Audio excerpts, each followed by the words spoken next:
હવામાન નિષ્ણાંત અંબાલાલ પટેલની મોટી આગાહી 8 થી 18 ડિસેમ્બર વચ્ચે કેટલાક ભાગમાં માવઠાની આગાહી 20 અને 21 ડિસેમ્બર ઉત્તરીય પર્વત પર ભારે હિમવર્ષા થઈ શકે છે। 27 અને 28 ડિસેમ્બરથી ઠંડીનો ચમકારો વધશે તેવી શક્યતા।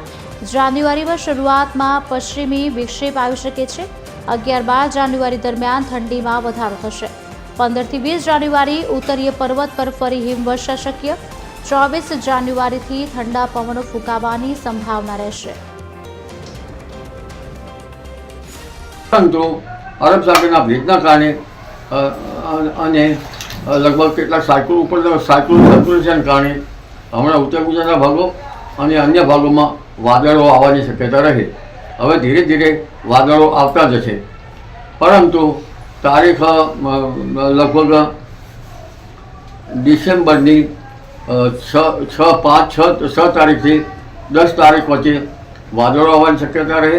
હવામાનમાં મોટો પલટો આવવાની શક્યતા રહે અને ડિસેમ્બર 18 સુધીમાં ક્યાંક માઠું થવાની શક્યતા રહી શકે। ડિસેમ્બર 20થી દેશના ઉત્તરીય પર્વતીય પ્રદેશોમાં ભારે વરસાદ થવાની શક્યતા રહેશે। હવે ઠંડી ધીરે ધીરે ડિસેમ્બરના લગભગ ત્રીજા સપ્તાહથી વધવાની શક્યતા રહેશે। જાન્યુઆરીમાં પણ તારીખ 10, 11, 12માં ઠંડા પવનો ફૂંકાશે અને જાન્યુઆરીમાં ધીરે ધીરે